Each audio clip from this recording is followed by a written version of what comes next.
Good afternoon, Mr. McDonald. Hello, How are Vlad. you today? Very well, thank you. That's good. Very well. Thank you, Thomas, for participating in the podcast. Pleasure. Today, I would like to learn more about you, your childhood, your school life, your university study, work life, starting teaching, the VCE VM, and much more.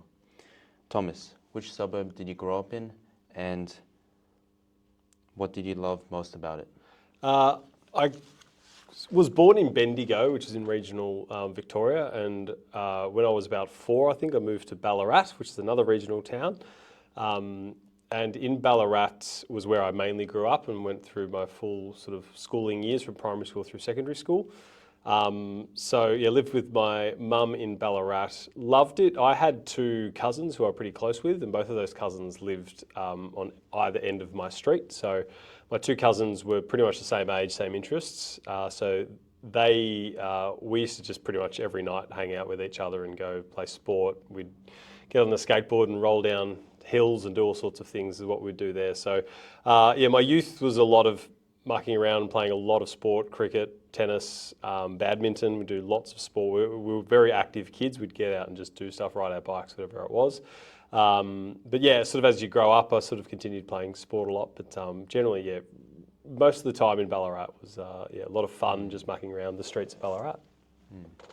And have you seen tourism in Ballarat increase since then because of like the Ballarat, the like gold mines or the Sovereign Hill?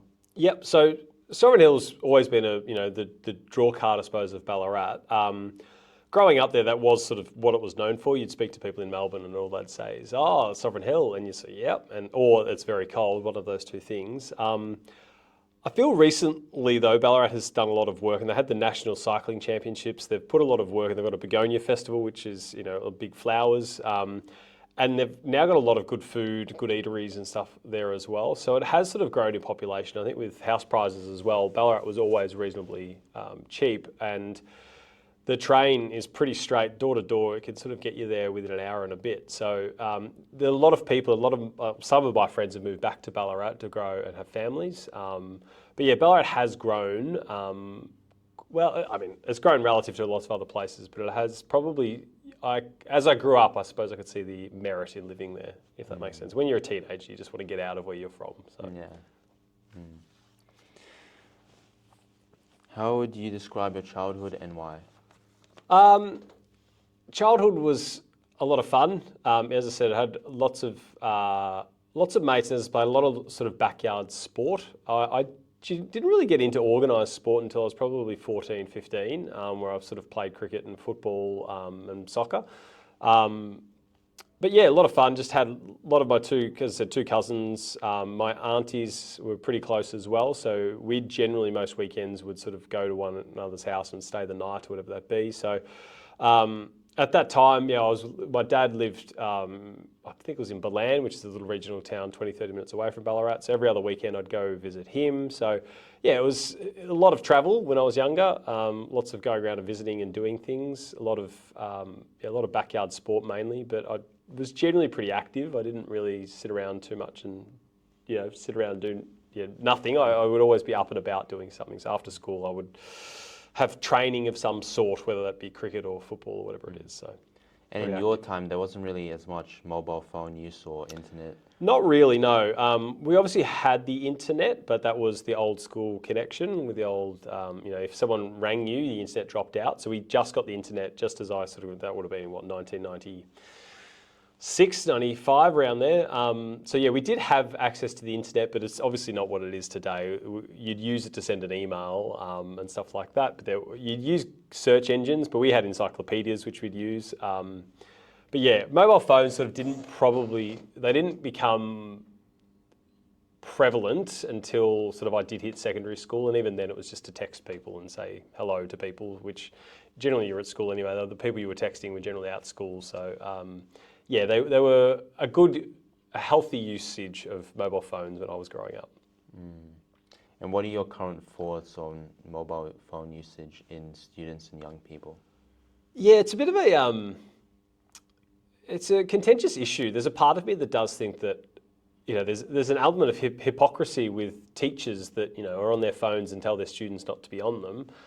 And there is an element of society needing their phones and needing access to information, which again, I agree with. But at the same time, they can be an addictive tool, and we know that young people easily addicted to things. We know young people probably don't have the willpower of older people. So there is a balance to be struck, and I think the balance at the moment seems to be about right in terms of how much use students get with their phone.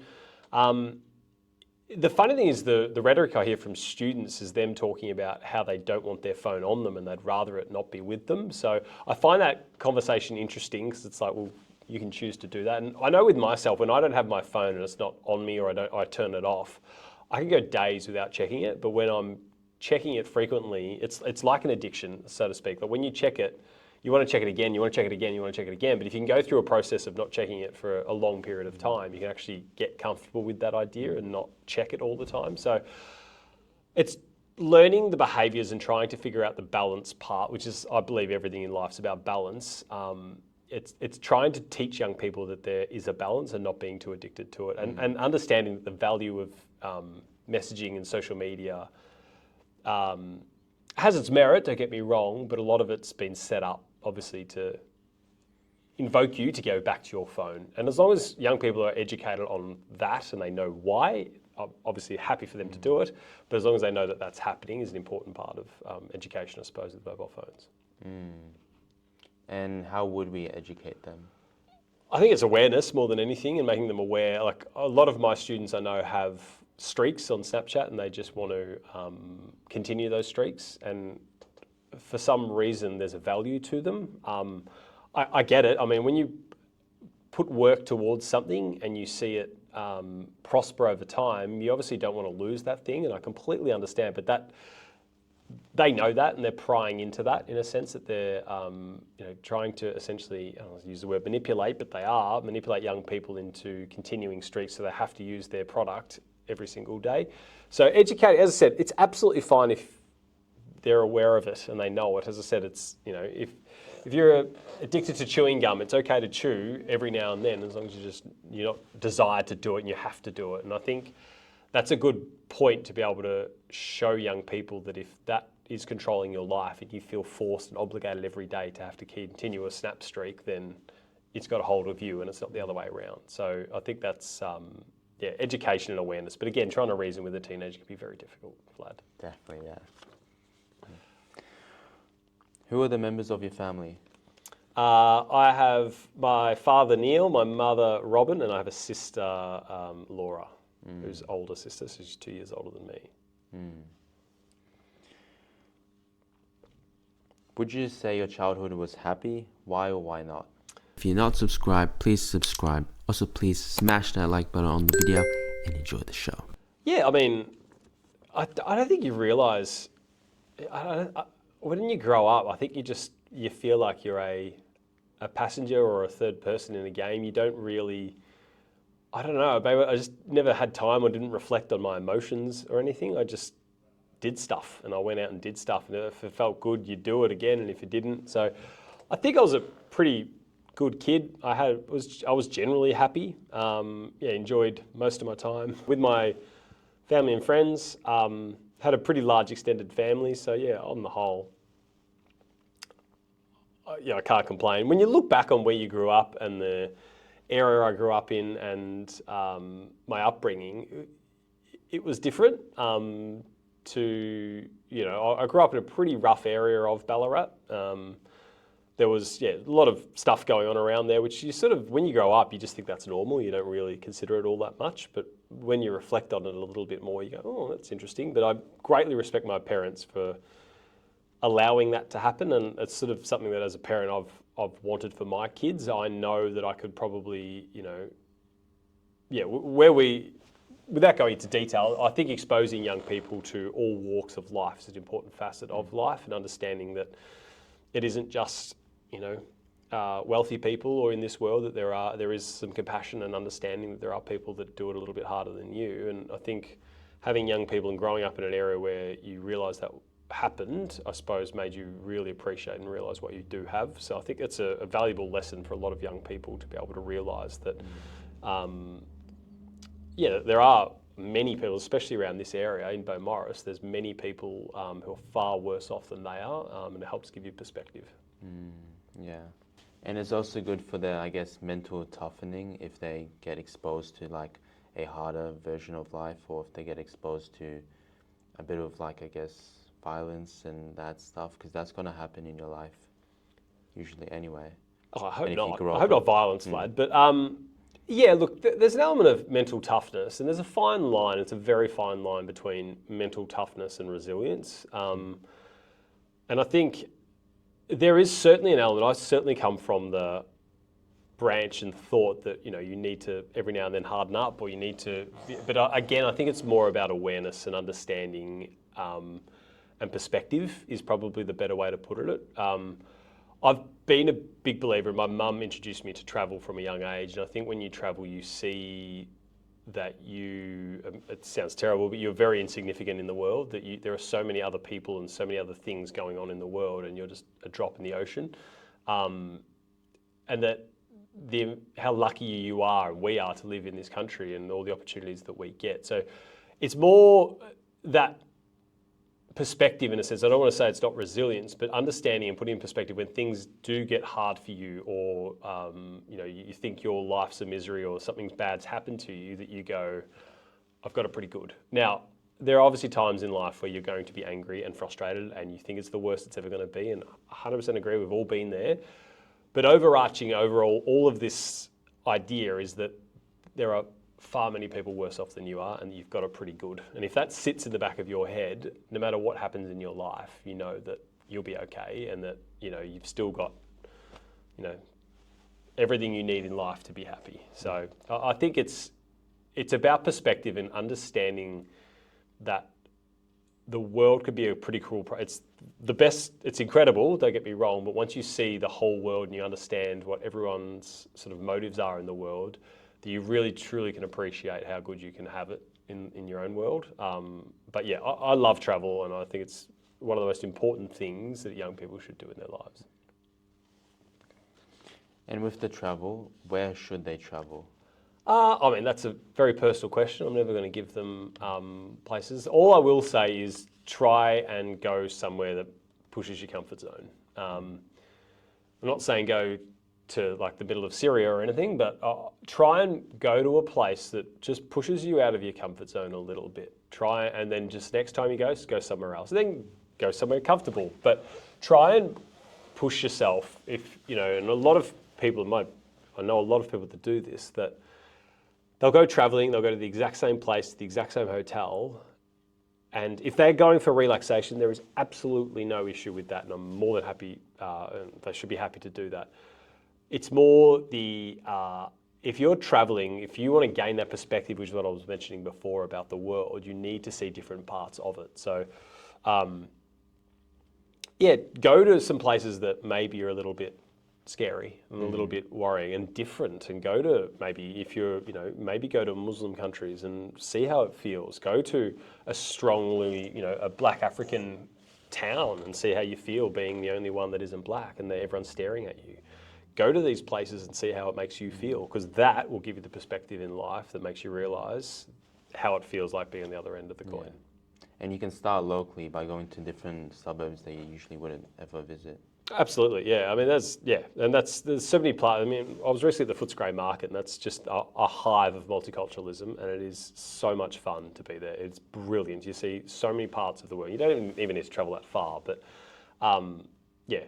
you're 100% correct. You can travel pretty close to home for that to happen. But yeah, I mean, travel tips, just all I'll say is don't tick things off your list. If you go traveling just to say I've been there or I've done that, or to have an Instagram photo, you're not going for the right reasons. Go because you have an interest or a passion. As a kid, I absolutely loved the St. Basil's Cathedral, which is the one in all the Bond movies in Russia. And I was lucky enough to travel to Russia. And the way we got there was through Latvia. I caught the train. The overnight train from Latvia and Riga up to St. Petersburg. That night, Russian guys came in with AK-47s, and we had no idea who they were. We realised they were obviously passport officers, and they were just getting our passports. But that's fun. That's experience. That's life. Like, it's not. everyone's cup of tea, and I get that, and everyone has their own threshold, but just find what scares you and makes you a little bit nervous and push that envelope and try it, because as I said, it will make you feel stronger and tougher at the other end of it, and you'll gain better perspective in life. And when you were visiting Russia, what were the different experiences that you've had while you were on your trip there? Russia, I quite enjoyed St. Petersburg, really enjoyed that town. I was with my mother actually, and she's an artist, so we went to art galleries, travelled, saw a lot of cathedrals, went around there. As much as I sort of got a lot of stares in Russia, Moscow was awesome. I absolutely loved it, but there is a sort of, as I said, you do feel like an outsider when you're in there. They can obviously clearly tell you're not Russian. But in saying that, a lot of the Russian values that I saw were pretty awesome. Like in a bank, you can stand in different lines, and then whichever one was first, essentially you go to that line. So there were some really cool customs that a lot of Russian people do to help each other out. So really, really enjoyed it. But as I said, it's probably a different place as I was there, considering obviously recent events. But it's I'm glad I've travelled there. Would I go there again? Probably not in a hurry, just because I want to travel to other places. There is a part of me, when I was a kid, I used to have a map at home, and on that map in the eastern parts, just further east of Tomsk, which is in the Siberia region, was a little town called Tomot, T-O-M-M-O-T, which was Tom and then Tom backwards.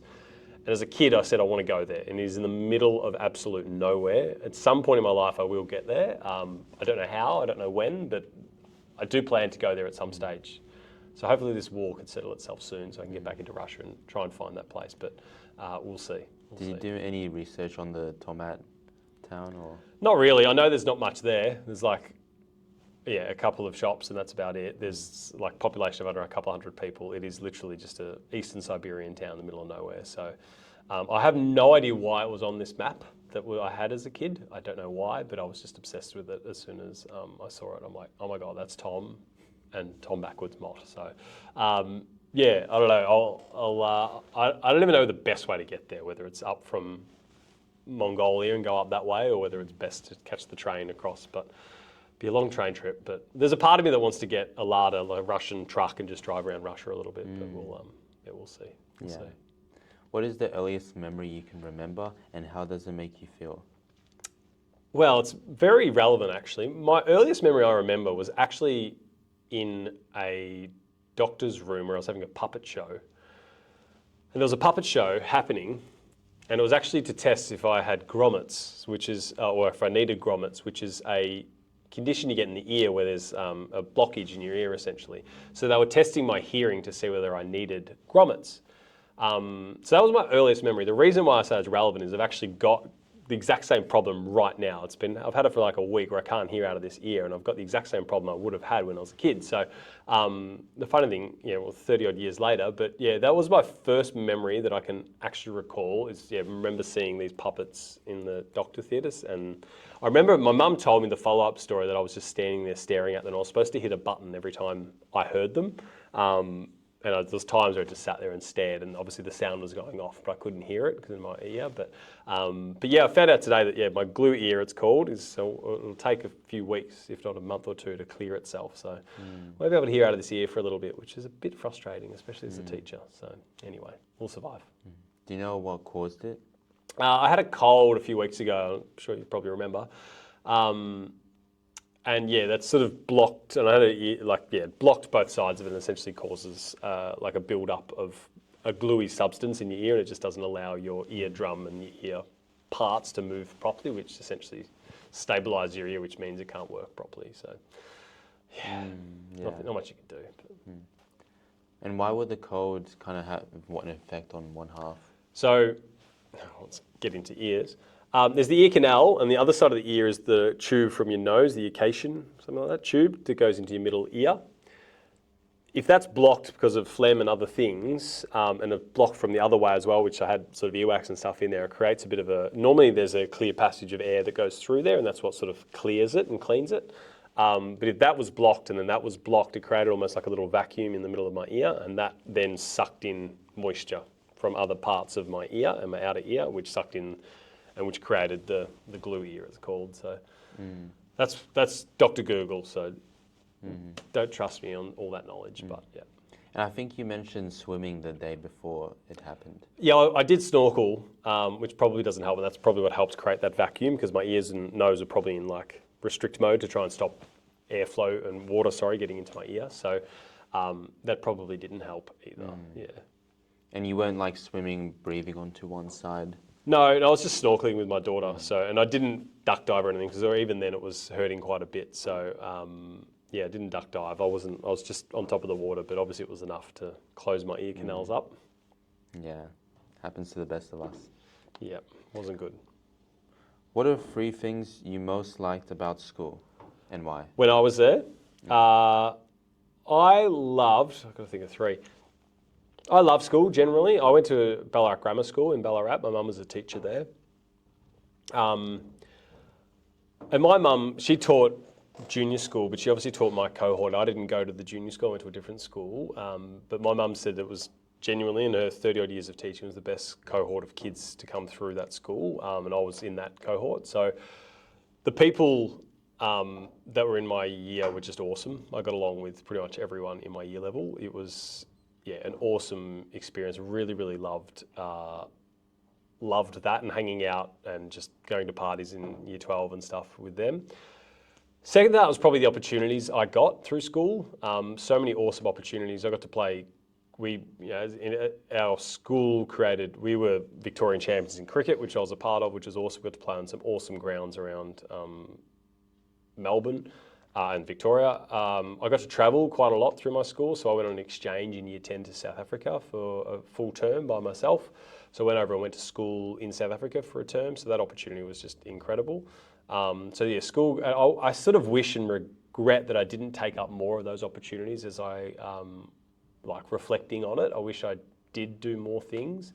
And I think as well, the third thing, I actually was lucky enough when I've only been teaching for 5 years, but when I was doing my rounds to become a teacher, I actually went back to my old school to teach there. And something that really astounded me was the respect of the students there. They were really, really lovely. They were caring, they were considerate, they would hold the door for you, they would say thank you, they would step to the side. They were really, really considerate of others, and it was something that hopefully that school gave to me as well, as an expectation that you have common courtesy to people around you. So I see they're the 3 I would say. So good friends, taught me some good morals, and obviously the opportunities that I got from that school. And what were your thoughts on the teachers at the time? Again, you don't know any different. You think, I don't know, I feel this day and age there's so much more comparison going on about teachers and whether they're good or bad or whatever that be. Back then, you just had your teacher. There was no, I don't want to be in this person's class. You just wore it and you did it. There was no negotiation. It's just, these are the cards you dealt, play your hand, so to speak. So, I always like to say that I was never taught certain things, but I could almost guarantee you I just wasn't listening. It's probably what the reality is. Most of my teachers were fine, were good. I can't remember many of them. I remember them, but obviously not what they taught me. But I had a few teachers that I really, and I think we all do as young people, we all have teachers that we really connect with and we understand, and they help guide us. So I had quite a few teachers that I had Mr. Lanyon, I had Miss Hadwin Beck in year 12, English. Teachers that sort of sit with you differently, and they see things and have a perception on life that's a little bit different, that challenges your own views and the way you think you see things. So, when you get into your own teaching profession, I suppose that's what you try and do, and try and obviously emulate and try and, and I think I like to try and push people's ideas and where they think what normal is. I want them to sort of see that there is no normal, that there is different ways of viewing something and different ways of doing something. So I've tried to take on a lot of the things that I appreciated as a student on as a teacher myself. So hopefully you can tell if it's worked or not, Vlad. But yeah, I think that's those 2 teachers are generally the ones that you want to do well for them. You don't want to let them down, is the way I like to think of it. Other teachers, I couldn't care, but with those 2, you wanted to do the work to make them happy, if that makes sense. So that's how it felt anyway. What are the 3 things that could have been improved about the school, and why? Well, you may have seen recently the school's actually had some issues with boarders who, I wasn't a boarder, but for those that stay, there's a lot of country people that travel and live there, a lot of students, and they've had some issues with senior students or students essentially doing initiations on younger students, so to speak. So that's been a bit of an issue, which is sort of in the media a lot, but I obviously didn't see any of that growing up. You sort of assumed it happened, but I think, to be honest, it happened at a lot of boarding schools. My bugbears with that school was that I was quite a sporty kid, and we grew up in an area where we had St Patrick's College and Ballarat High School and Ballarat Clarendon College. There were really, really good schools in Ballarat, but all the other schools I felt at the time were so heavily focused on sport. And our school wasn't their priority sport, so I always felt that we were one of the wealthiest schools. I don't mean that in a braggy way, but we were one of the wealthiest schools, yet we were the last to get. I still genuinely wore a long sleeve woolen jumper, was my football jumper, when everyone else had the new version of the sublimated Guernsey. And I don't know if you've been to Ballarat lately, but it rains a lot, and trying to run around in one of those jumpers that is incredibly heavy in the rain was nigh on impossible. Our first soccer team used our PE shirt rather than having soccer tops, and it just really, I don't want to say embarrassed me, but it was embarrassing for the school to not have a proper uniform where we could represent our school for certain sports. So that was a bugbear of mine. Yeah, and just their general lack of emphasis on school and on sport really frustrated me, because they were quite an artistic school, and I really appreciate that, but I was the opposite of that. I had no artistic talent or flair, wasn't very musical, so it wasn't their fault. It was probably, as I said, more my parents selecting that school for me, but as I said, both my parents went to that school, hence why they sent me there. But I wish they had a bit more emphasis on sport. I think there was a bit of, again, what we call organisational inertia. There was a few teachers that had probably been there 5 or 10 years too long, and they just needed to be moved on. So I think there's some sort of old school teaching methods there. But again, since I've been there, it's really been updated and modernised, which is awesome. But other than that, it's a bloody darn good school. So I was pretty happy with it, to be honest with you. But yeah, they're my bugbears. What hobbies or extracurricular activities? You mentioned the sport and getting into it after age 14, but what were all of the hobbies and extracurricular activities that you had outside of school? As a kid? Yeah. As I said, sort of was pretty late to a lot of sport. I would game with my mates. We generally would have sort of gaming nights where on a Friday night we'd go to Blockbuster and we'd get an overnight game and a weekly game. So we'd sort of try and play that and clock that of a night time, which is always fun. But as I said, it was all about balance. After that, I would be outside and we would just invent games, backyard cricket, sport. Organised sport didn't, as I said, happen until I think it was under 14s cricket, where I played cricket and found I was half decent at it, which was quite a surprise. And then started naturally playing football and stuff as well when I was about 15, I think, and won quite a few premierships in juniors, which was pretty awesome.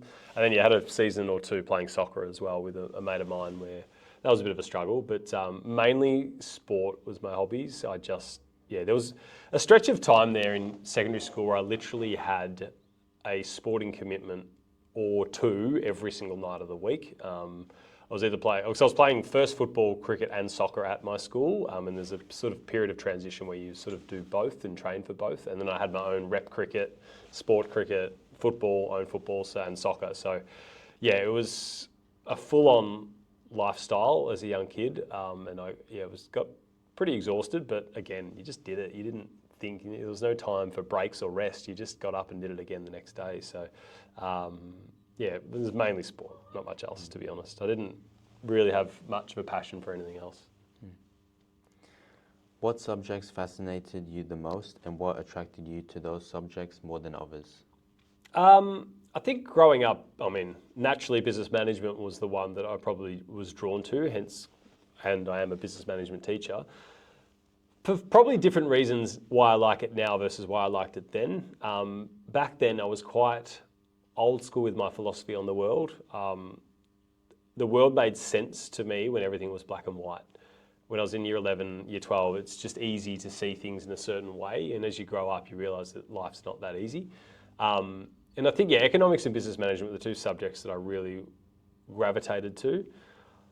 I really enjoyed economics and understood it and loved it, but there was an element of me, and I think maybe this comes from my mother's side, that economics is very... They like to think it's a science, where I disagree. And what I mean by that is that a lot of economists say that if you do this, this will definitely happen, and I disagree that that's not always going to happen. There's still humans involved, and humans are interesting creatures. So I wrestled with that concept a little bit as a kid, and then business management, was really, really good, because as a kid, I just wanted to be, a millionaire and run businesses and be a bit of a mogul. As I grow up, that's sort of, you realise that's not what you want in life, and you sort of change your perspective a little bit. But at that time, that's what I thought I wanted, and I felt like that was the gateway to do that. So, yeah. Your high school friendships, do you still keep in touch with them? Yes, I've still got a lot of mates. I think, and I don't want to stereotype here, but men are very, very good at being mates with people, and then they disappear out of your life and then come back again a little bit later. So, I had a mate I was really, really close mates with in year 12. I think I saw him once or twice after school, and then out of the blue, we both ended up living in Bayside, both had kids pretty much the exact same age, and we became best mates again. So 15 years had passed, and it was like not a moment had passed in time. We were just back to being mates again. So, I've got other mates. A lot of them don't live near me. One's in Perth, who I'm going to go over and see in a couple of weekends' time. I've got another one who lives down Geelong. So they're all there, and we still chat. I wish somewhat we caught up a little bit more frequently than we do. I've still got another mate who lives pretty close, another mate I go to the races with quite a bit. So, quite a few friends and groups. But when I grew up, I tried to make sure that I had a lot of mates from different facets of life. I didn't like the idea of having one strong group. Even though I was in one, I liked having a mate who was my footy mate, my soccer mate, my music mate. And I liked having different mates for different, I don't want to say purposes, sounds terrible, but... And I feel like that still happens a lot now. I've got a lot of friends that, I'll talk to the horse racing with these guys, and I'll talk to NFL football with these guys, or whatever that be. So, they've all got different sort of parts of their life, I suppose. But I'll leave it there. When did you get your first job, and what was it? My first technical ever job was actually on a cruise ship. I was selling, back in the day on a cruise ship, obviously this is the day before digital photos. So as a part of making money, the cruise ship, there would be one photographer who would go around and take photos. That photographer then develop them and then put them up on a massive board. There'd be hundreds and hundreds of photos. And then as you were waiting to maybe go into the dining room, you'd look at all the photos. And if there was photos you liked, you would then write down on a notepad and essentially give it to the person, and they would then get your order for you. So I was on a ship as a young'un, and essentially, helped. I became an assistant to this guy. I don't know how it happened, but I started chatting with him and became an assistant. He paid me in Maltesers, so I used to get a box of Maltesers every day for helping him for a few hours. I don't know if that's really a first job, but it technically was. Other than that, my first real job where I technically got paid cash was at the AFL store in Wendouree Village. It was $6.80, I think it was an hour I was getting, and just learnt.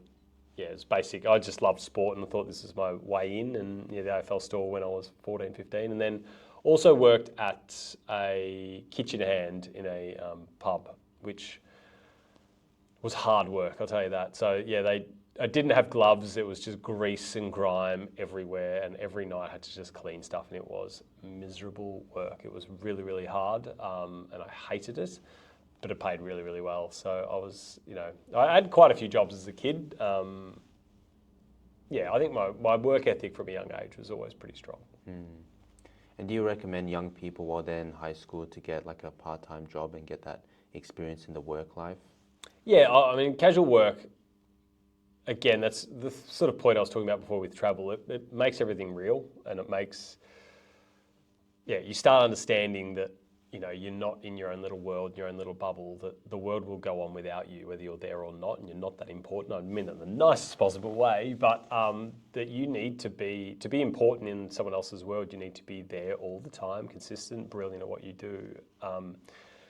And I think learning that, and sometimes having to learn that the hard way, is a really, really important lesson for young people to have. And I think as well, especially as a BusMan teacher, it's a great skill to be able to see and connect with what I teach in business management. So, but also then it gives you other facets of life, like the money. Now you manage money, how you manage time. How do I correctly say, no, I can't work this shift? How do I say, hey, I've got to work and I booked that in before this party. Can I go to this? So it causes and forces young people to make tough decisions about their friends and what's important to them, and also forces them to make commitments to things. If you just have a job, that's a commitment that you've made to that job. You can't just choose when you want to work. There's sometimes an element of you having to do certain things. So it's more than the skills and stuff you learn, it's more the responsibility you have to gain. So you grow up pretty quickly when you have a job, and I think that's an important part of developing as a young person. And you get to see that real world that is not in that bubble in high school and then uni. Yeah. That some people end up only experiencing for a long time. Yes, and that's very true. And as I said, one of the biggest eye-openers for me when I was, got a sort of 9 to 5 office job was just how long your shifts are. Like 8.5 hours for 5 days a week. It was like, it's just like, whoa, it's really time-consuming and taxing on the body. And you just sit there, like it's just not as exciting. So as I said, I've just tended to try and always do jobs where I'm actively moving around and chatting with people, because it just passes time quicker. I don't know how people sit down for so long and do work with their computer for so long. But again, everyone's different. Some people enjoy that, not for me. But I think, as I said, as a young person, casual jobs are great to figure out what it is that you do and don't like. And I think, as I said, I was I'd like to think that I was pretty good at retail, and hence that's sort of where my career ended up going down that pathway because of that. But I figured out what I was good at because I had a casual job when I was young. I figured out pretty quickly I didn't want to be washing dishes. So sometimes it's working out what you don't want to do, which is more important than working out what you do want to do. So and only by doing a casual job is the only way you're going to figure that out. And what was graduation like? I can't remember it, I'm not going to lie. I've got no idea. I genuinely have no recollection of it at all. I thought I went. My mum tells me I didn't go. I don't know. I can't remember it at all. So I'd love to be able to answer that question. But I can't recall it. It wasn't, I didn't really see that as a pivotal moment in my life. I know that sounds silly. But finishing school was more of a fait accompli. Like it was inevitably going to happen, so I didn't celebrate that probably as much. Like the idea of not having any more exams was great, but I probably celebrated that at Schoolies. But graduation really wasn't a thing. It was obviously a big thing for schools, but it wasn't that important in my life. And did you go on Schoolies? Went to school. We went up to Noosa. So there was a big group of our mates went up there and had a pretty fun week. I was underage at the time, so I was obviously very well behaved Vlad. But there was a bit of a crew of us that were underage, so we couldn't get in anywhere. But we sort of hung out on the beach and did some things there, which is pretty cool. And Noosa is in Queensland. What were your plans for after high school? Didn't really have any sort of set plans. I did know I wanted to have a gap year and work in that year. So I knew I liked sport and I knew I liked business. These are the two things that I realised. I wanted a gap year. My mum bought a house just sort of outside a little miner's cottage in Bunningong, which is a little town just outside of Ballarat. My mum was travelling for 6 months, so it was sort of the first time that I had where I could live by myself. I was just turned 18, working pretty much full time, and just learning to be an adult and to wash the dishes and to do the vacuuming and to wash your clothes and grow up, essentially. So I sort of learned how to do that in my gap year. I earned a lot of money. In saying that, I did apply and got, obviously, it was a Bachelor of Business in Sports Management. I didn't really know where I wanted to go with that. I knew I liked sport, knew I liked business. I thought that was the logical pathway. So I enrolled in that and deferred it. So I then started it the following year, which was at Mount Buller up in the coastal region of Victoria. So yeah, so that started that the next year essentially. So I took a year off, worked at a cafe when and where living in Ballarat. So yeah, pretty much worked 30 odd hours a week there. And then yeah, went to uni the next year. And what uni did you go to? So it was Trobe Uni. So they had a university there for a couple of years. It wasn't long. A part of Mount Buller having their facility there needs to be a higher education facility. So La Trobe had an agreement there. The idea was to try and populate the mountain outside of winter. So the idea was to get essentially sports students and tourism students up there so they could learn from the locals, how to run a ski resort or how to run tourism, hospitality venues and stuff. So there was some merit in it. What it ended up being though was pretty much a lot of people that went up there were just wanting to go to the ski season and snow seasons. There weren't very many like-minded people up there. I sort of just was very ready for university at this point, and a lot of other people were sort of only doing it because they wanted to go to and stay up there for the ski season. So during the ski season, I actually went back down the mountain and stayed and played football back in Ballarat. So I had 3 months off in the middle of in winter. So yeah, pretty much majority stayed up there, but I went back to Ballarat. It was the 2006 World Cup as well for the Australians. Did really, really well in that. So I just went back to my mum's house and essentially stayed there and enjoyed life for 3 months while I was on holidays, so it was good. But yeah. How many people were in your class? At Mount Buller, I think there was probably 70 or 80 students who went up there in total. Probably half of them were sports, the other half were tourism. Out of those 70 or 80 that started, I reckon there was probably only about 4 or 5 of us that actually finished and graduated 3 years after our degree started. I'm just going to drink. So yeah, it wasn't many. Yeah. And how did you find the course content, and what was the culture like at La Trobe? So after the first year, moved back to Melbourne and ended up moving in with 2 mates of mine who, in Bundoora. Sorry, that's where I went into Bundoora. I lived in Preston. I was doing a Bachelor of Business, so it was quite repetitive. A lot of subjects felt the same. At that point, I really wanted to challenge my brain a little bit. I had really, really good marks year 1 of uni. I was pretty good at it, I'm not going to lie. Year 12 school didn't click with me. As soon as I got to uni, it made a lot of sense to me, and I could really understand how to do it. But yeah, I started getting pretty bored with the content, and it was very repetitive, and I felt like they were just making up subjects to make money. So I had a few free electives, which means you can sort of pick whatever subjects you want. So I did a 20th century economics history subject, which I found incredibly interesting. Absolutely loved that. I started just diverting my attention a little bit and trying to go away from my business ideas. And I sort of at that point sort of realised that maybe business isn't my major passion, but it's a means to something. So I did a little bit of, I started really researching and doing some other things in history and economics and some other things that I did, which I found a little bit more interesting than what I was doing. But in saying that, I did finish my degree and got a Bachelor of Business after a couple of years. Did placement at Cricket Australia and had some really, really good opportunities through that, which was awesome. But yeah, it wasn't, it's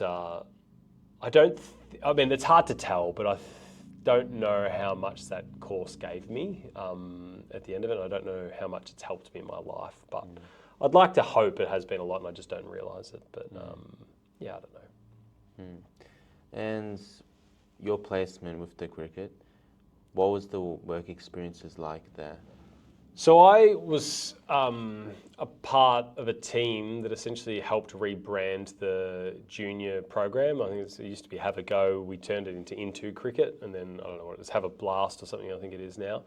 So it's pretty cool to sort of see the back end of how that all happens. I got some pretty cool jobs where I got to help, some awesome jobs and opportunities to do that. It did make me realise, though, at the same time that, at the end of the day, it's not that glamorous. And working in sport, as awesome as I thought it was going to be, and Cricket Australia is one of the premier, sporting governing bodies in Australia, if not the world, that you kind of realise. And I was a 20-year-old, and I was there because Mark Taylor was famous cricketer, was there. Like, I was rubbing shoulders with a lot of incredible cricket stars and superstars, and it was awesome. Don't get me wrong, but at the same time, I kind of realised that it's just, it's just labelled something different. It's like seeing a magic trick. You sort of, as soon as you see it, you kind of lose interest in it. It loses its luster and loses its wow factor a little bit.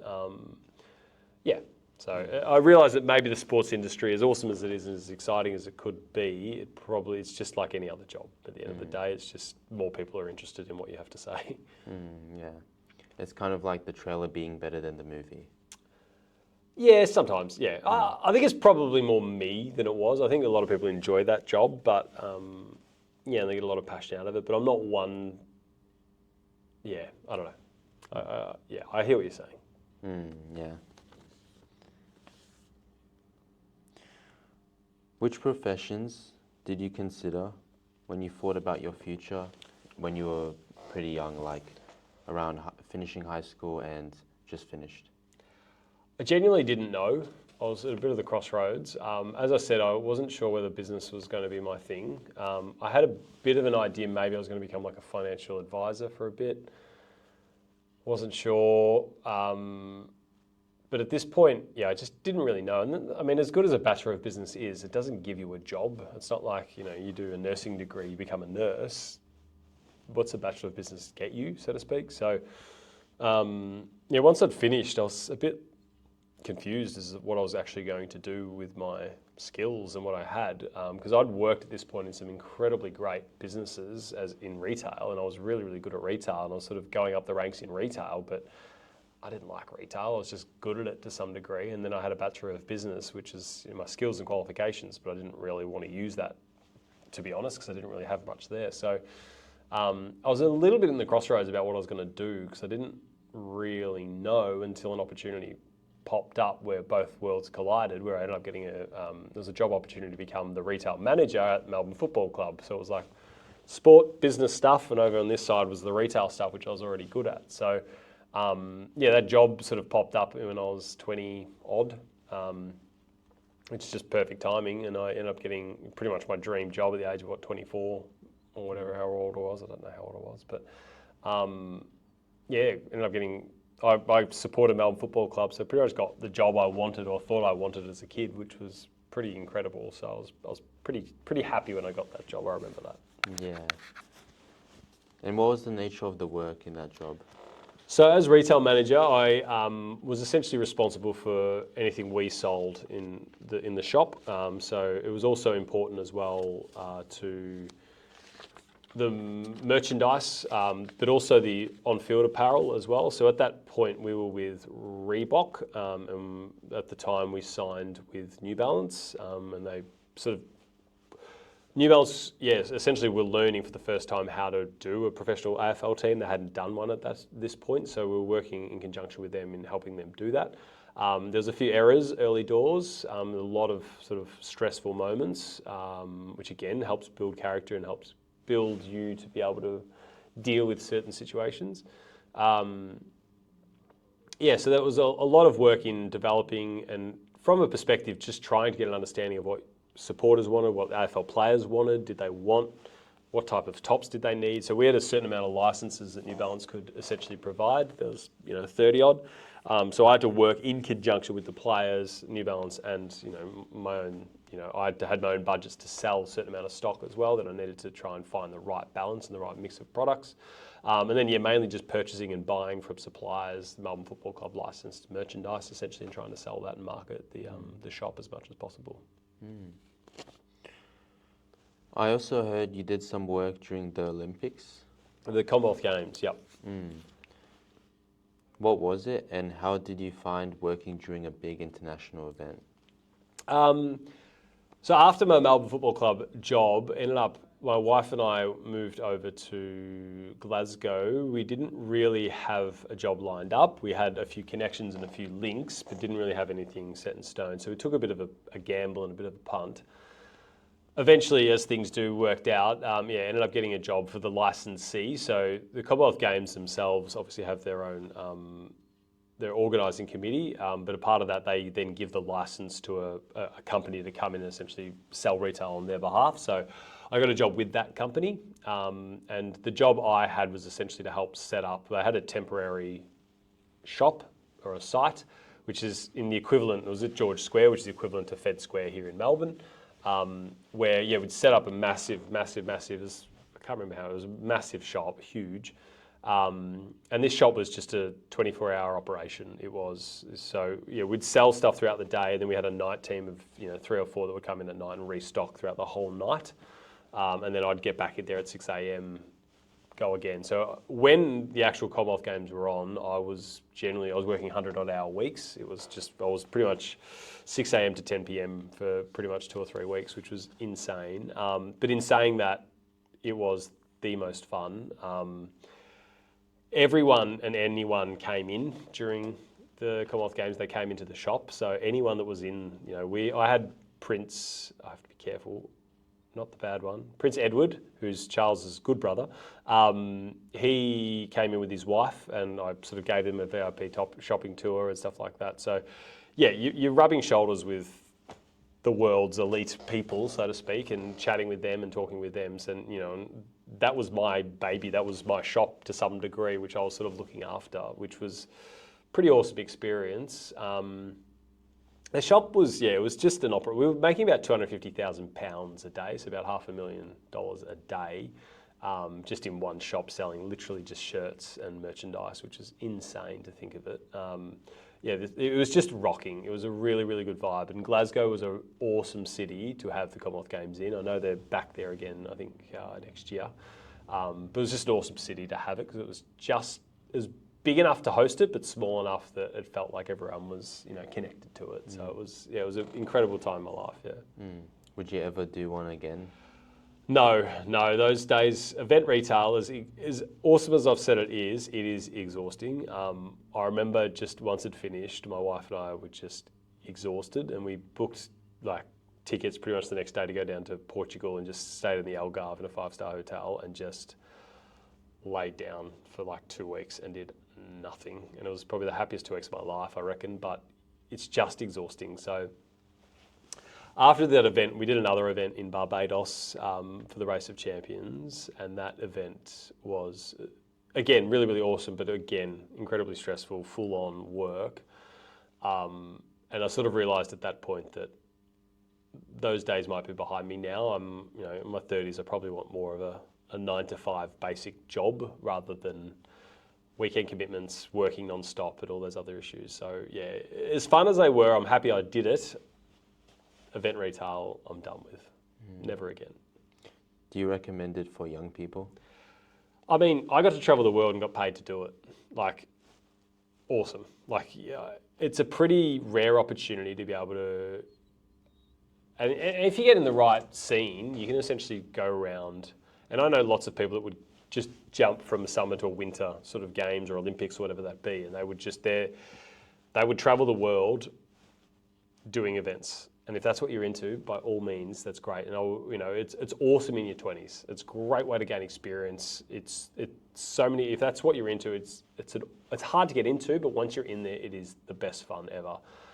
But it is taxing, it is tiring, and it's very seasonal. You work your butt off, and then you have to have some time off and chill, and you work your butt off again. So to be able to keep going, I want to get back into this, and every single time midway you say never again. I'm never doing an event again, and then a couple of weeks pass and you forget about what you said and you do it again. So, but if you can get into that industry and that's what you're into sort of project management stuff, event management, it's incredible.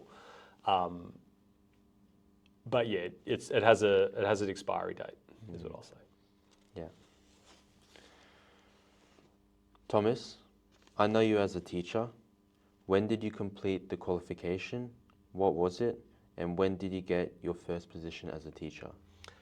So I worked in many other jobs sort of after all the event retail. I worked at Myer, I worked at Country Road for a bit. But yeah, at this point in my life, I sort of realised that my first daughter, who's now 7, I sort of realised I remember sitting in Country Road and we had a bit of not a conference, it was similar to a conference, but it's just sitting there and I just saw so many people in this room and I was like, I just don't care about selling dresses to people that I don't know. And I had a bit of a moment where I just went, this isn't for me. And I just decided, I'd sort of been tossing up and turning whether I was going to do teaching. My mum's a teacher. I'd thought about it for a bit and I sort of went, you know what, I think now's the time. So with much consultation with my wife, as I said, our daughter was born, so she was probably 6 or 9 months old. And I said, well, I asked my wife, she's like, are you comfortable to go back to work and I'll stay at home dad and then study and become a teacher? So yeah, she was obviously supported me greatly through that. So she went back to work. I studied to become a teacher, which it's normally a 2-year master's degree. I accelerated it and did it in 18 months. So I did summer and winter school and did 5 subjects during the terms, the semesters. That ended up being, if you do the maths, ended up being sort of middle of COVID. So a lot of my study was during COVID. But yeah, ended up doing placement. My first placement was at Brighton Secondary College under Sarah Burley, who was Chris Burley, who's a former teacher here. It was his wife, and she was incredible. One of the best BusMan teachers I know, still is. She's incredible. So I learnt a lot from her. And then yeah, lockdown hit, and I'd sort of finished all my degree part, but I still hadn't done my placement. So I really needed a placement. So ended up doing my second one. This is when I rang up my old school and did my placement down there. At that point, Melbourne was still in lockdown, but the regional area wasn't. So I was allowed to leave Melbourne to go down to Ballarat and do my second placement, which was pretty awesome. And then my third one I ended up having to do online back at Brighton. So yeah, after I got my degree, I started doing CRT work. I was I've, to me, and a lot of part of what I do is I love teaching, but I love the accessibility of it with my family. And to me, my family and being close and doing that is far more important than my career. My career, I sort of feel like I've lived my career. My career was my fun in the 20s that I had, and I loved it. But I'm just happy now and content. So having a good work-life balance is far more important for me now. So I sort of emailed schools around my home that are pretty close and just emailed them and did what's known as CRT work, so just substitution sort of teacher stuff. Getting plenty of work at Brighton, and Brighton were pretty keen to sort of have me there, and then eventually got the phone call from Bo Morris to come in here to do a day, and I think I did one day, and then I saw Debbie Shaves at the end of the day, and she was pretty keen to sort of get me on full time pretty much straight away, so I was pretty excited by that. And then, yeah, this school Bo Morris Secondary just felt like me. It was, the values of this school are very much what I believe in. So, yeah, it was really, really, so ended up working and so I was a tutor for a little bit. So I came in and sat in classes and helped people in maths tutoring. Not really maths trained, but that's just sort of my avenue in. At that point, it was actually really, really hard to get a job here. So yeah, I took whatever opportunity I could get, and then sure enough, there was a sort of teacher would left, and I took up, I think it was English, Communicate and Relate, year 7 or 8, I can't remember, and then started doing Our World, and then eventually, yeah, the business management teacher left, she took another job, and then, yeah, so my first sort of year of teaching, I was teaching 3-4 business management, having no idea what I was supposed to be doing. First year teaching, I was a bit, not confused, but I was a bit full on, because at that stage, it was only year 11s at this school. So there was only 4 or 5 teachers teaching VCE. So it was new to a lot of us about what we were actually doing for the first time. So it was a great experience. I loved doing it, but it was, it was fun, but it was certainly eye-opening. But now, yeah, I feel like I'm in a bit of a rhythm now of what I'm doing, so it's good. Yeah. And what are the different techniques or styles that you've managed to adopt to help you get into that rhythm to teach successfully? I'll let you decide whether it's successful, Vlad. I think having a background in the field that I teach in helps, and I think students know that they trust and respect that this guy just hasn't rocked up and started teaching something from a textbook. He knows what he's talking about to some degree. So I think there's a natural element of that helps. I think as well, more than anything, is the rule I sort of live by is don't take yourself too seriously and try and have fun. Like, school should be fun. You should be smiling. Yes, you need to work hard every now and then, but smile. Like, don't be grumpy with.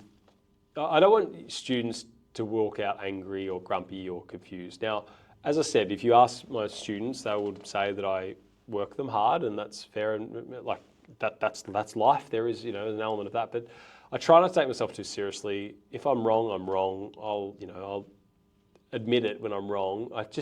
The word that I come back to is being authentic, being an authentic person, and showing and taking genuine care in young people, which I do, and I love the idea of seeing them grow. My goal group's, awesome goal group. They're great kids from year 7, seeing them grow and remember them from grade 6 when they came in all the way now they're, about to hit year 11. Seeing them grow up and seeing them develop and talk and wanting to learn more about VCE and doing all this other stuff is just, it's awesome. I don't think there's many other jobs where you actually see such a tangible output from your young people.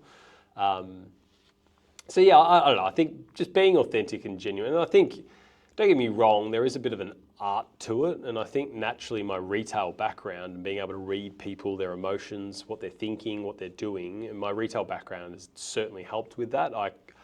Teaching at the end of the day is a bit of a performance. You are performing for students. You are, trying to be passionate and show them. I think I try and be passionate about what I teach and what I show, and hopefully that rubs off on young people as well. But yeah, at the end of the day, I know not every student's going to absolutely like the way I do things, and I get that. But I want to try and connect. And I try and have this rule where I try and remember one thing or one fact about each student that helps me try and connect. If I'm ever stuck in a lift with them, I can say, how is your swimming? Or what is it? And you have that one connection piece with them. And yeah, I'm finding as I teach the senior years, it's really, really hard for me to get to know the year 7, 8, and 9 students. I don't know any of them really. So I'm sort of excited to sort of chat with them a little bit more and get to know them a little bit more, because I've been pretty connected with the senior school. But yeah, I'll let you decide whether that's the recipe to success, Vlad.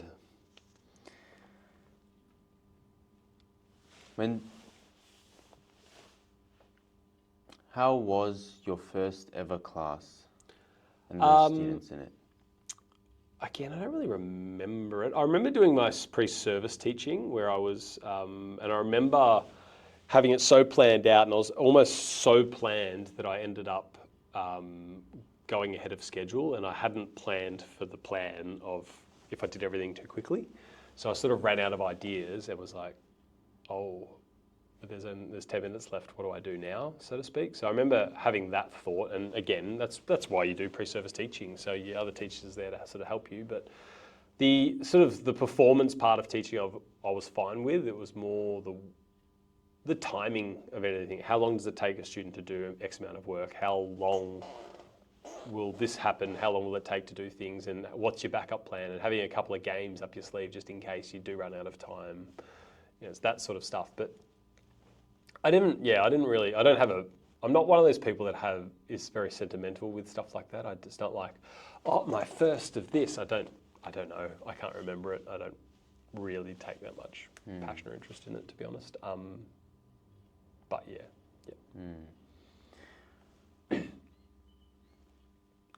I saw you recently started and finished recording a podcast. What is the name and topic of the podcast, and where can listeners find it? It's called BusMan in 5.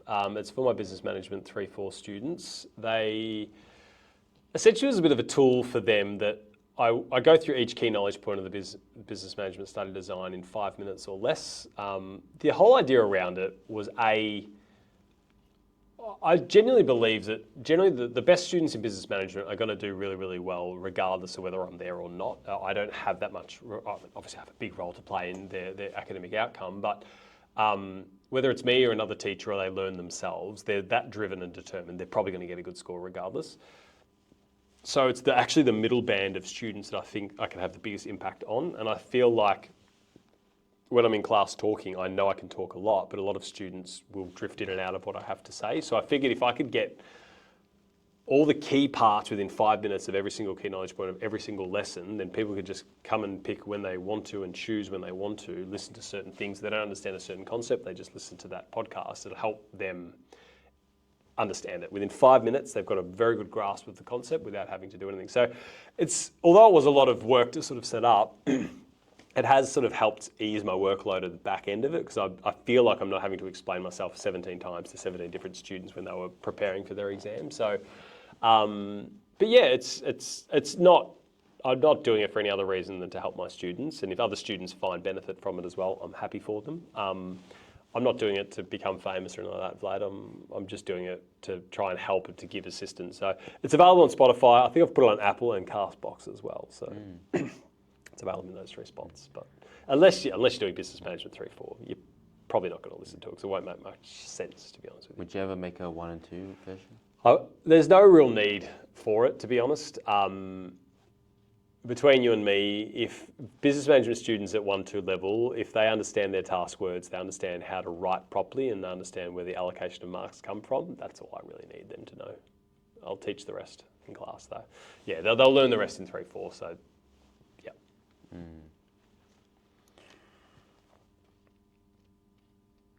Thomas, you started teaching the VCE Vocational Major. What is the VCE Vocational Major? And is it a good pathway for students in secondary schools to pursue? Yes, I mean, I think it's an incredibly valuable pathway.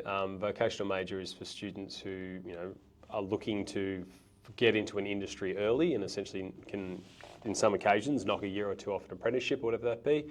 And obviously for students that aren't, have any intention to go to university. So it's a great program, a great pathway, and I'm a big believer in it. There's a lot of variable reasons, and I think the biggest issue is there's such a wide array of reasons that students do it.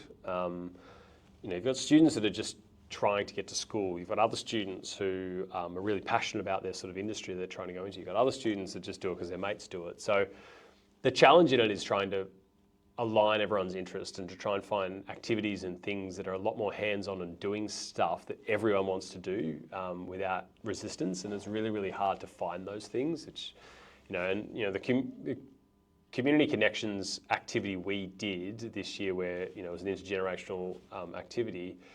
That was one of those sort of first activities where I felt like everyone was on board and everyone wanted to do it to some degree, which was really, really awesome. But I know this is a cliche, but I'm a big believer in that it's the journey, not the destination. It's about how you prepare, how you do things is far more important than the certificate itself. And I think we as a school in VM program has a really important role in building your skill set up without you even realizing you're building it up, if that makes sense. You're just innately learning so many skills about how you do things and what's right and how to be a good worker and employee and a good person more than anything else.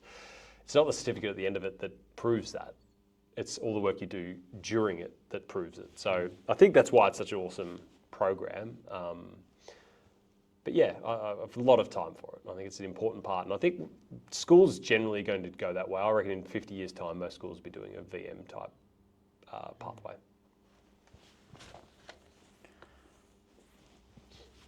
What are the benefits of the VCVM? For students or for myself? Let's do both. Okay, for students, I think, as I said, saves a year or 2 from what it is that they do, but they also then you have a year of independence where you can go off and obviously go to university or TAFE, and you're on your own to do that. So and you have a day a week where you work. You don't get that opportunity in the VCE. So again, you're prepared and ready for the workplace. So massive benefit for students. As a teacher, it is really, really rewarding.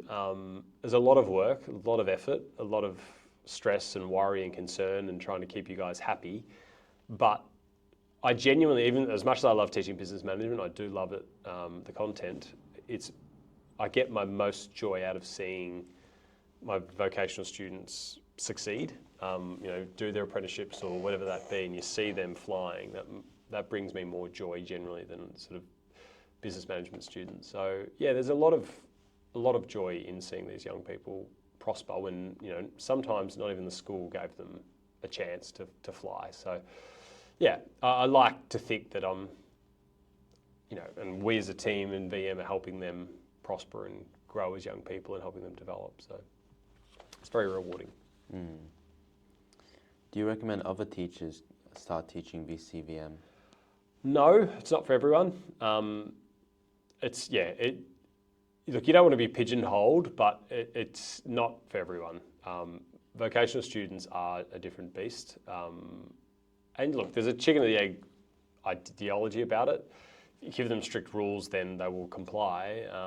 And the other side is you don't strict enough, then why do they get to do things different? So there's sort of two trains of thought with it. But yeah, look, my philosophy and my belief is of the latter, and treating them with respect, and generally you'll get a better outcome out of it. So I'm not saying teachers don't, but I'm just saying I think that there's a level of respect that needs to be shown to these young people, even when they continue to make poor choices. So yeah, I think having that respect is really, really important. And sometimes I feel like certain teachers can, once someone's broken their trust, it's hard to, and it's human nature, but it's hard for a lot of people to trust that person again. So it's certainly not for everyone. Certainly not for everyone. What is your vision for the future of the VCVM? Because you've mentioned that most schools would have one, but what is your future of the program and how do you see it evolving? I don't really know. I'm not really a big vision guy. I just sort of live for the now. Do kids want to do it? Are they enjoying it? Are they seeing benefit in it? That's the questions I ask myself. I don't have a grandeur plan in 5 years what I want it to look like. That'll just take care of itself if I keep doing the right things.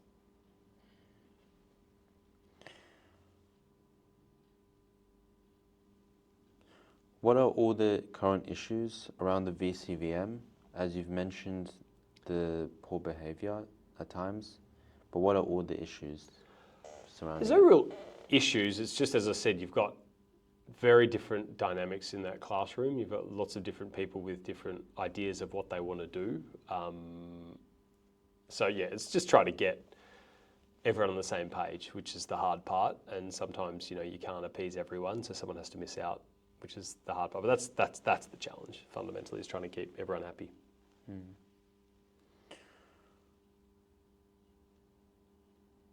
How was your previous VCVM classes like compared to ours this year? They're all extremely different. Extremely different. My first cohort were, all I can say is extremely different. You'd think they're very, very similar, being the same kids from the same background, but just different dynamics. Some classes are really willing to try things, maybe behaviours are poor, some are really quiet. So yeah, the three cohorts I've gone through are all extremely different, very different. So yeah, I can't really compare. What forms of fitness and exercises do you currently do? Since COVID, I've sort of got into running quite a bit. As I said, played sport for a long, long time. Played footy, cricket, but yeah, started running, which people who would have heard me 20 years ago would have laughed. I hated running. Ended up just taking up running, listening to podcasts, really, really enjoyed it. And then sort of natural instinct and the competitive nature of you just want to keep sort of improving and getting better at it. So yeah, did that. And then once I sort of gave up contact sport, ended up taking up boxing about a year and a bit ago. And don't say it's changed my life, but it's really was awesome to do. I know I've mentioned numerous times, I was a reasonably sporty kid, and to actually take up something where I felt like an absolute beginner was pretty cool. It was rare that I felt like a noob, like I felt like I wasn't ever going to get good at it, if that made sense, which was a rare and unique feeling that I'd had, because normally if I picked up a racket or a sport or a ball, I feel like I could master it pretty quickly. So yeah, I've been, finding a good balance between boxing three times a week and running 3 or 4 times a week. So it's had a good rhythm until this cold and this ear infection thing. But yeah, trying to get back into it now. Do you participate in the Melbourne Cup horse races? And do you own any stake in a horse? If so, how much and how does that work? Yep. I I do have a passion in horse racing. I really enjoy horse racing. I don't have a horse in the Melbourne Cup. I do have a horse called Ray Magnerio and a couple of other horses who are very successful, which I'm pretty happy about. So, my two other mates and I have a share in Ray. So he's made over $1.2 million in prize money. So he's been quite a successful horse. I don't own him to make money. That's hopefully a misconception. I own him, or we had him purely for fun and to go to the races together, and that was it. The byproduct of us making lots of money and going to the races all the time is just a bonus, the way we see it. So, pretty exciting and pretty awesome to have horses. But yeah, I massive advocate for horse racing. I know it sometimes can get a bad reputation, but I feel like a lot of what the arguments are against horse racing are unfounded. And I think it is a huge industry. And look, don't get me wrong, there are some areas that need to be cleaned up and fixed.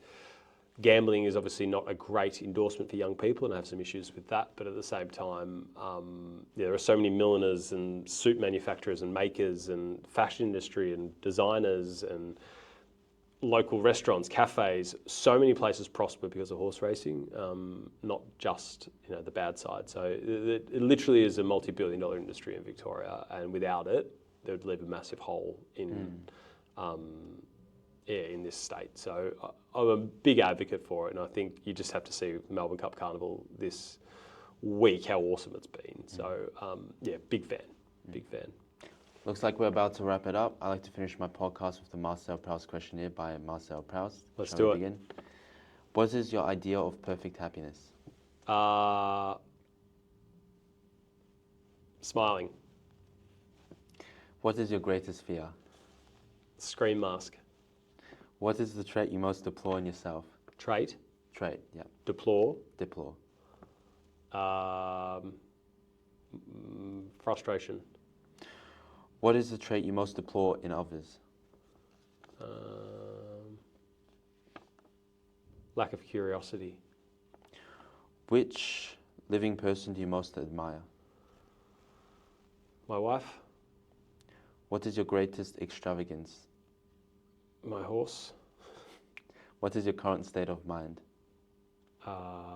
Content. What do you consider the most overrated virtue?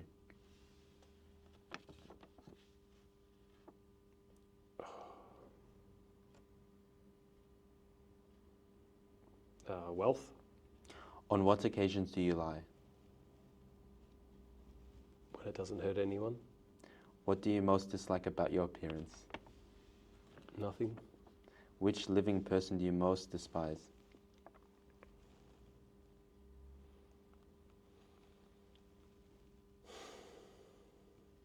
Probably maybe Prince Andrew. What is the quality you most like in a man? Kindness. What is the quality you most like in a woman? Kindness. Which words or phrases do you most overuse?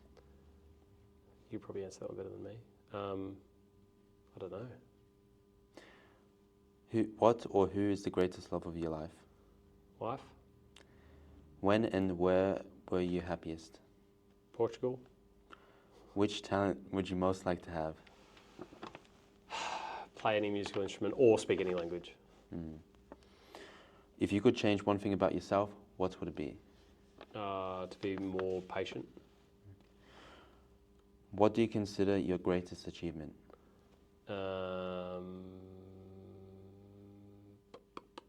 Scoring 226 in a cricket match and also getting 5 wickets. It's the highest score on that ground. If you were to die and come back as a person or thing, what would it be? A human. Where would you most like to live? Hampton East. What is your most treasured possession? My children. What do you regard as the lowest depth of misery?